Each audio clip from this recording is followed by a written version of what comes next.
Hello, we are back. Waiver Wire Fiends are here to You're, talk about the rankings of all these players in the top 10 of last week, who to pick up because of injury or because somebody you had just sucked overall. yeah, So let's get this started with the quarterbacks for yeah. this past week.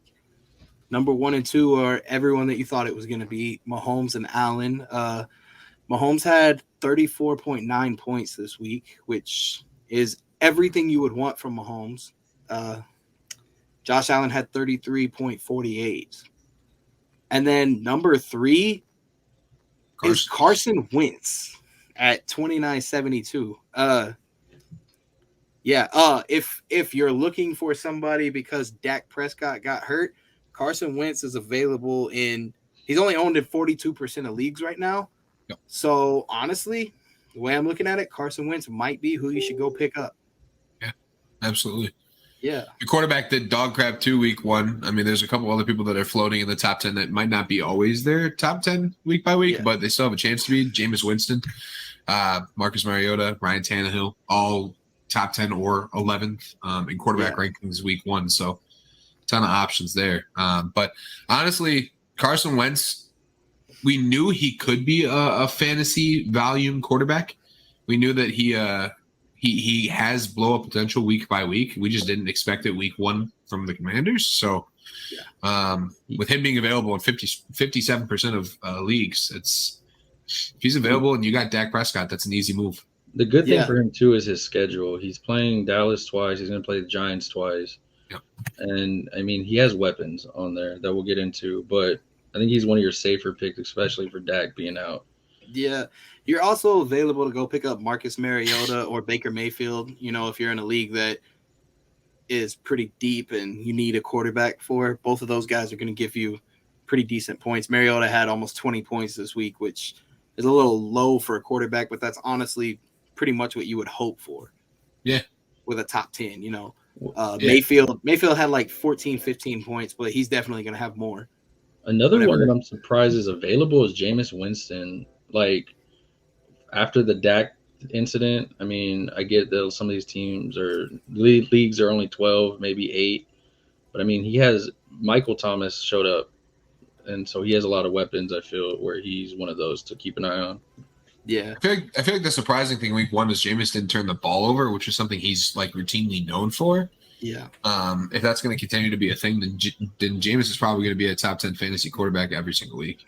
Honestly, man, Joe Burrow is living proof that turning the ball over doesn't fucking matter for fantasy value. True. Because Joe Burrow had 5 turnovers, 4 picks, and 1 fumble, and he still finished 6th with 22.22 points. Yeah. So fantasy is one of the craziest things ever because at the end of the day, like I said, none of that really matters as long as they're available to put up points and get you whatever you need. Yeah, absolutely. It also helps that he ran for, I think, the 4th most yards by quarterback week 1, which I think was only like 4.7 points. But on a lot of leagues, that negates literally all the interceptions he threw. So at the end of the day, that kind of covers everything as far as Joe Burrow's turnover woes go.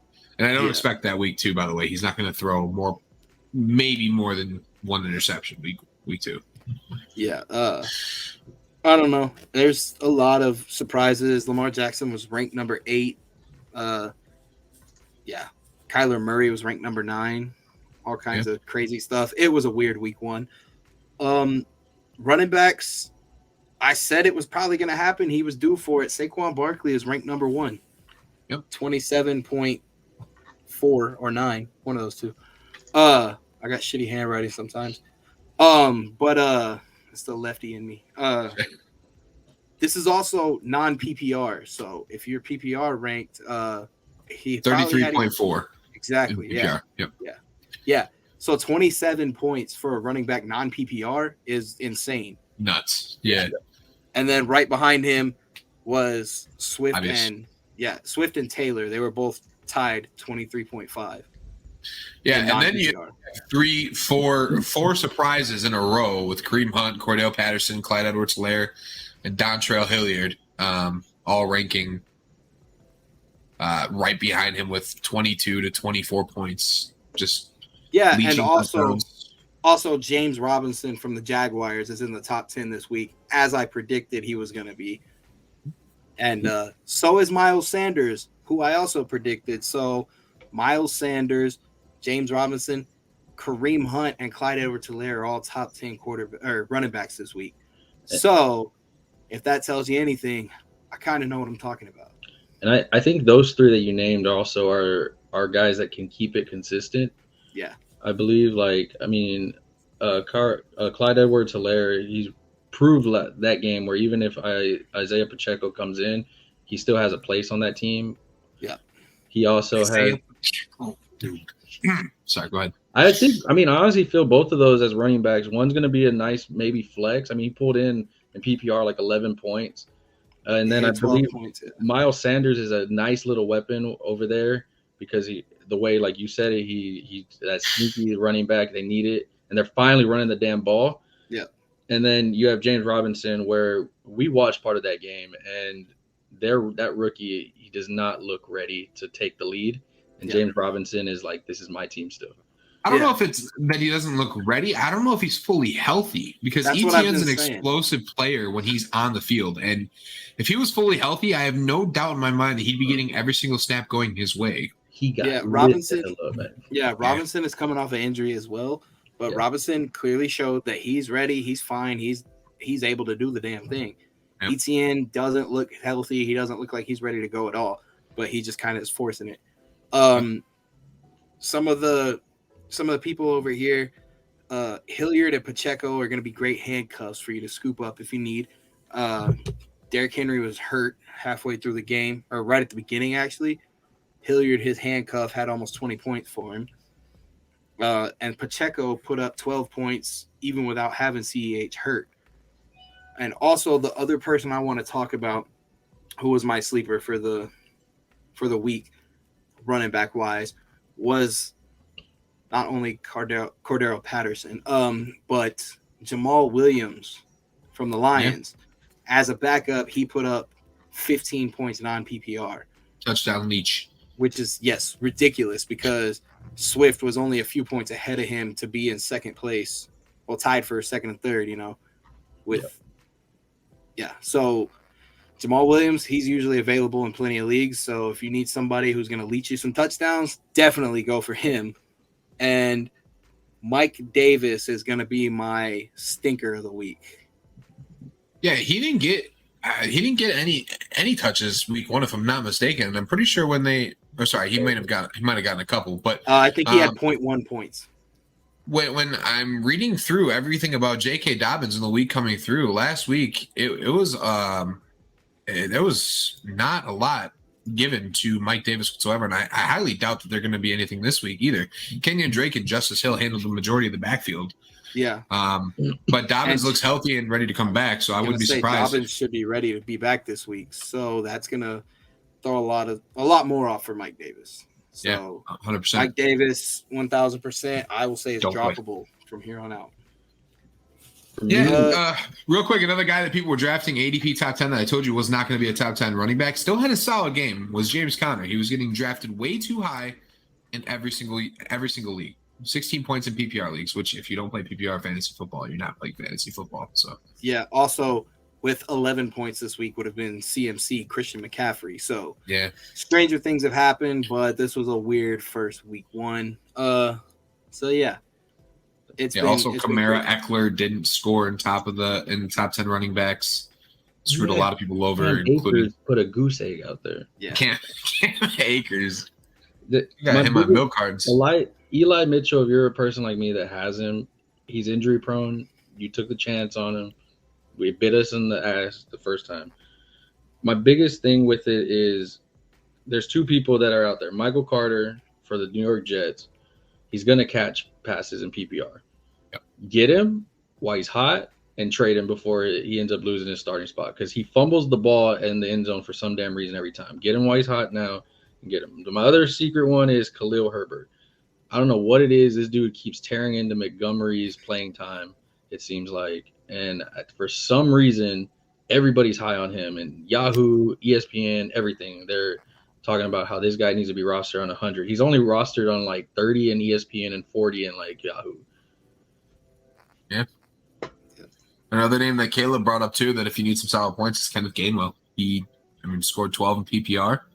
Yep. It's As a a solid backup. flex option if you need somebody for a deep fantasy league.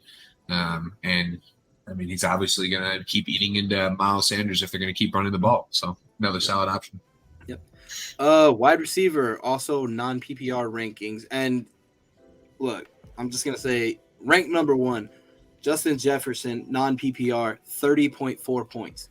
With PPR, it was 39.4. Yes. Like, ridiculous. Devonta Adams was the next behind him with 20.1 with non-PPR.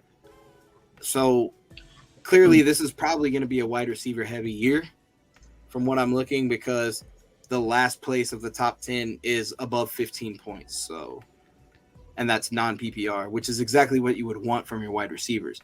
You don't really want to depend on the touchdowns, glory, and shit like that, but that's always going to help out. Yeah. Michael Pittman, one of the ones that I also said was going to be great this year, is in the top 10. Yeah. Surprise was Michael Thomas, because he was healthy and showed that he's still Michael Thomas pretty well. 2 touchdowns out of nowhere. Yeah. The surprises for the week, though, Devin Duvernay from Baltimore and Robbie Anderson, both coming in with 21.2 in PPR leagues. Yeah. That's I don't know if that's continued production, but if you're able to move from those guys this week, I'd 100% package them together with somebody else and upgrade a position that you need for your roster.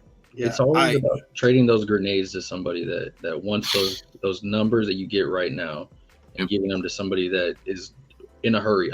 We see the panic with the first week. People are dropping Tyler Lockett after the first game. Yeah. I'm like, what are you doing? Crazy. Keenan Allen's out this week. They've already announced that he had a hamstring issue, so he's going to be out, which is usually how he is because he's made of glass. He's great when he's not made of glass, but yeah. So a couple of options to scoop up. I'm going to say Amon-Ra St. Brown. He had 12.4 points, non-PPR, which is great. And surprise, surprise, Curtis Samuel with 11.2 points this week, non-PPR. Both of those guys are going to be solid options. They are definitely not owned in all leagues at all. Curtis Samuel, I believe, is owned in 30% of leagues on Yahoo, some shit like that. So yes, those are definitely going to be solid options for you to scoop up, because they're definitely going to be available. I don't know why everybody hates on Amon-Ra or whatever, but yeah. And he's actually right now currently owned in 90% of Yahoo, 97% of Yahoo leagues. So he got scooped that definitely scooped up this week. It'll probably say plus 50. Yeah, I would say maybe the biggest surprise, or somebody who's available in a lot more leagues, Jahan Dotson in Washington. He got solid production with Carson Wentz. If Carson Wentz is going to continue to be the guy he was week 1, then Jahan Dotson's probably going to be a big reason for it. Only owned in 39% of Yahoo leagues. He's available in a lot. If you need a solid wide receiver, go get him. And then Sterling Shepard. He got lucky week 1 with a huge reception for a touchdown. But, if they're going to look at him, he's a talented wide receiver. He could be available in a lot of – he's only owned in 5% of Yahoo leagues. If you need a wide receiver and it's a super deep, long roster for your starting core, then you need somebody. Sterling Shepard's not a bad pickup at all. The last person I will say that is going to be a solid pickup for this week at least is going to be Joshua Palmer from the Chargers, because that's going to be Keenan Allen's handcuff this week. He's only owned at 26% of rosters right now in Yahoo. He's going to be way, way, way, way too solid for you to skip out on if you desperately need a wide receiver because you have Keenan Allen. So definitely go for it. Corey Davis is kind of available in a lot too. So if you want to take that chance, go for it. But he had 13 points PPR, so only owned at 11%. So I would say for me, Curtis Samuel, of course, is the way Carson Wentz is using that offense right now. He's number 2 over there with the volume that he was giving him as his deep threat. But my volume, and I'm going to say it, and it worries me from who they're playing with this week, but Zay Jones off Jacksonville Jaguars, him and Sunshine were going at it with each other because Christian Kirk was taking all the number 1 defense. and he's a big body he can depend on. I don't know how he's going to do this week, but keep him on your bench if you have a spot open, especially in the deeper league, because he is throwing garbage time counts, and that's who he throws to in garbage time. Yep. We're gonna move on to the tight ends. Travis Kelce, number one, obviously, had 18.1 points non-PPR, and number two, surprise, surprise, was OJ Howard of my Houston Texans. 2 touchdowns for I believe 2-3 receptions, some shit like that. Crazy shit. 15.8 points non-PPR. Do y'all think he was a fluke? Oh, it's hard to say no. It's hard. Yeah, it's hard to say no because 2 catches for touchdowns in your first week in Houston. I feel like he's going to get a lot more attention from DBs, from the secondary, from linebackers that are covering him in the future weeks. But I mean, if he has another repeat performance, then maybe he needed a rebirth, and he for sure is tight end 1 there. If Nico Collins does not sneak in as number 2, he's definitely number 2 with Brandon Cooks over there. I would say don't expect 2 touchdowns next game for sure, but I could see him getting a lot of yards. And from what we saw these tight ends doing this last week, I would take that over some of the goose eggs that we had from some of these positions. I will definitely say people are really high on him right now because I picked him up in my Dynasty League today and somebody traded me Dawson Knox straight up for him. So there's definitely a lot of stuff going on like that right now. People are, it was great. Sitting at lunch and I said, Nick, I just got offered the greatest trade ever. He said, what? And I said, somebody giving me Dawson Knox straight up for OJ Howard. Stupid. So, yeah. Shout out to Nick for calling it pregame last Sunday on Gerald Everett. Yep. Didn't have the greatest game, but 3 catches for 54 yards and a touchdown is enough to get you top 5 or top 10 rather tight end numbers. So we also have Disley and Parkinson both at 5 and 6 tied for the same spot with 10.3 non-PPR. They both play for Seattle, so clearly Seattle's big on tight ends right now. And you had Kmet that had 0 points. It looked terrible, like he wasn't even in the offense. Gesicki looked Gesicki, he looked like he wasn't even a part of the Miami offense. So I understand if you're a tight end person, you're worried about it. What's his name? Irv Smith from Minnesota. Yep. He had a terrible game. So you see a lot of people panicking on the waiver wire for sure, trying to find out who that tight end is that they're going to use. Yeah. I'll say the Cole Kmet thing could be probably chalked up to the weather.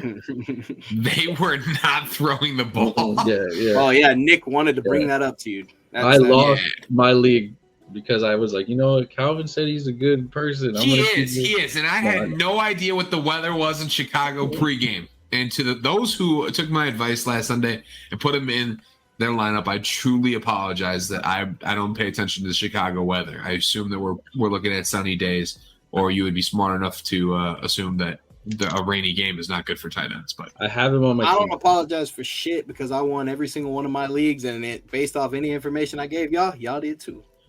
I do want to say though, my boy Logan Thomas looks like he's getting healthy. The Commanders. I'm not going to say he's going to be the Logan Thomas that you saw in the beginning of the year, but that looks like it's Carson Wentz, red zone person. And I want to say, I don't think he keeps this up, and I'm not going to say that, but I think he had a good game, was Tyler Conklin from the Jets. He had a nice game. I don't think he keeps it up. There's too many variables for the Jets. Yeah. But I think if you can get him and he has another good game and you trade him off as a grenade to somebody, I think it's perfect. Yeah. Clearly people are taking grenade trades right now. I'm not saying OJ Howard's going to be a grenade, but there's no better trade you could have offered for that. 4 for 14 and a touchdown for Tyler Conklin. He had 7 targets. I'd probably try to package him and move on. But Caleb, you brought it up. Parkinson and Disley, both in Seattle. Clearly, Geno Smith loves the tight ends. We're looking at two guys who both scored inside the top 10 who are owned in 0% and 1% of Yahoo leagues. Yeah. If they have another big league like this, you can probably grenade trade for these guys too and move on to something bigger and better. Yep. Yeah. Yeah. Kickers, nothing really goes on with them except for Rodrigo Blankenship getting waived and Harrison Butker getting hurt and them letting one of their fucking safeties kick the shit. Yeah. That's about it. Insane. Yeah. Defenses, just stream a defense every week like I do. Nobody cares. Nobody cares about defense. If you draft one prior to the last round, you don't know what you're doing. Yeah, it's Let alone if you draft two. What let are you alone doing? Let alone if you draft the Buffalo Bills defense with your 8th round pick. Yeah. He did get a W week 1 though. So did I. It's a long Anyways. season. Yeah. That it is. Yeah. It It is a long season, but it's going to be fun. We're going to see who comes out on top in our league and all of our other leagues. Absolutely. Yep. Nick and I are in 3 leagues together. As I like am Calvin and in- I. Yeah. It's fun. So, Yeah. Sounds Yeah. fun, guys. If you made it to this point of the video, make sure you hit like, comment, subscribe. Drop a comment down below. Let us know who your sleeper is for the week or who's available in all leagues. We'll make sure to comment and we won't disagree with you, but we're not going to say that we're wrong in any means. because clearly I Fine. wasn't. Yeah, and we'll be back Sunday morning to let you know about last minute, additions, drops, all that kind of stuff. You Who to need start? help? Join our live stream. Yep. Say something to us. We'll be sure to answer it. Let you know what's going down. Dang. So, with all that, we'll catch y'all next time. Peace. Peace.